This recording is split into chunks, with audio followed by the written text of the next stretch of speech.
Assalamualaikum warahmatullahi wabarakatuh. Selamat pagi anak-anakku semua. Semoga dimanapun kalian berada selalu dalam pelindungan Allah Subhanahu wa Ta'ala. Amin.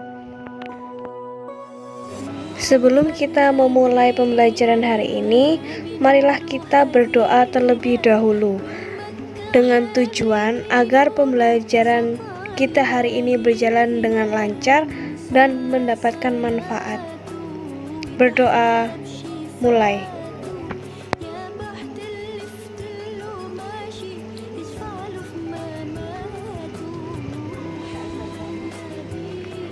Berdoa selesai.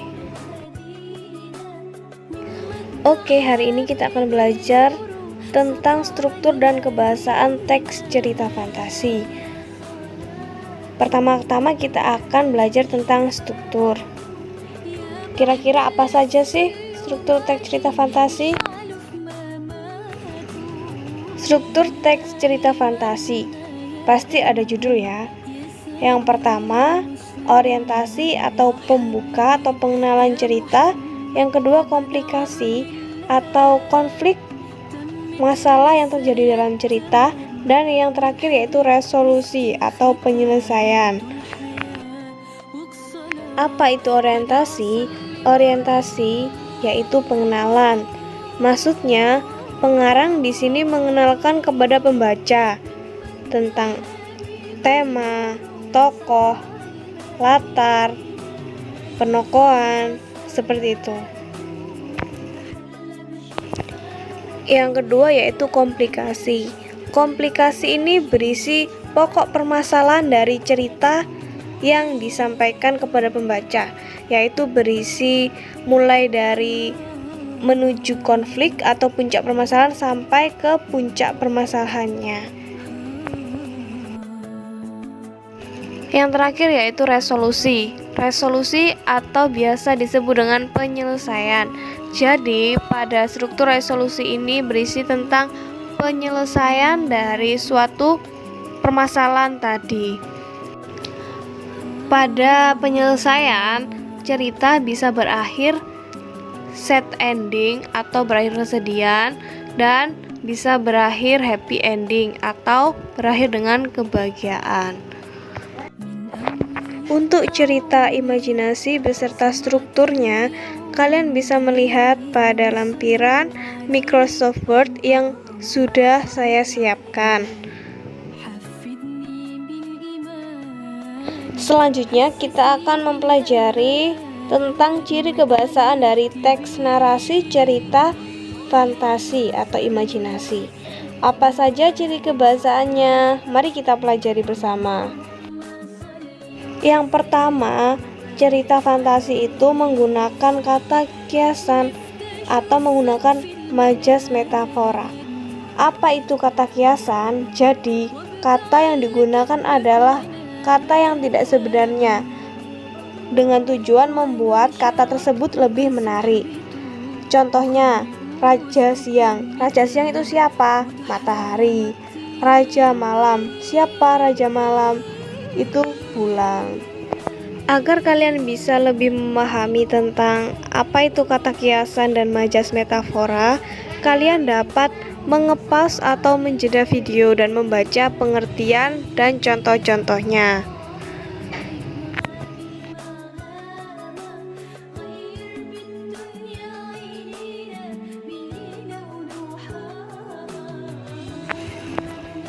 Yang kedua yaitu menggunakan kata kerja transitif dan intransitif. Kata kerja transitif yaitu kata kerja yang harus dilengkapi dengan objek. Contohnya, saya makan sebuah jeruk. Di sini kata kerjanya kan makan dan harus dilengkapi dengan objek, yaitu objeknya jeruk. Contoh kata kerja transitif yang memerlukan objek lainnya, misalnya Andi menendang. Kan kata menendang tidak bisa berdiri sendiri, oleh karena itu harus ada objeknya. Jadi, Andi menendang bola. Bola di sini sebagai objek. Selanjutnya yaitu kata kerja intransitif. Kalau kata kerja transitif kan yang membutuhkan objek, tapi kalau kata kerja intransitif itu tidak memerlukan objek. Contohnya, Momo jatuh. Jatuh dapat berdiri sendiri. Contoh lain, adik menangis. Menangis tanpa objek itu bisa berdiri sendiri. Seperti itu ya anak-anak. Yang ketiga yaitu menggunakan kata benda. Tahu ya kata benda? Kata sifat, frasa, atau klausa. Frasa itu kata yang non-predikatif dan terdiri dari dua kata. Dan klausa itu sama saja dengan halnya kalimat. Contoh kata benda: meja, kursi, tas, seperti itu ya. Contoh kata sifat: ramah, baik, penolong, cantik, kayak gitu. Contoh frasa: frasa itu terdiri dari dua kata. Contohnya, makan nasi atau nasi goreng, pisang goreng, seperti itu. Contoh klausa: klausa itu seminim-minimnya terdiri dari subjek dan predikat. Contohnya, Ani membaca buku, itu sudah bisa dikatakan sebagai sebuah klausa. Yang keempat yaitu menggunakan kata penghubung atau penanda urutan waktu. Jadi dalam cerita teks fantasi ini pasti ada kayak pertama-tama, pada suatu hari, lalu, kemudian, konjungsi lah istilahnya ya. Namun di sini konjungsinya tentang urutan waktu ya. Yang kelima yaitu penggunaan kata ungkapan keterkejutan. Penggunaan kata ungkapan keterkejutan ini berfungsi menggerakkan cerita atau memulai masalah. Contohnya ini, tiba-tiba. Setelah itu, tanpa diduga. Untuk contoh, kalian bisa mengepause video dan membacanya pada slide yang sudah saya siapkan. Yang keenam yaitu penggunaan latar. Latar ada 3, latar tempat, latar waktu, dan suasana. Latar tempat yaitu latar yang menjelaskan tempat terjadinya peristiwa tersebut. Contohnya, laboratorium berantakan, semua lampu yang sebelumnya menyala tiba-tiba saja pecah. Lah, ini latar tempatnya di mana? Di laboratorium ya. Setelah itu yang kedua yaitu latar waktu. Latar waktu menjelaskan kapan peristiwa tersebut terjadi. Contoh peristiwanya: tengah malam tak ada bintang, lolongan anjing bersaut-saut menyambut malam yang semakin larut. Jadi latar waktunya yaitu malam hari atau tengah malam. Yang terakhir yaitu latar suasana.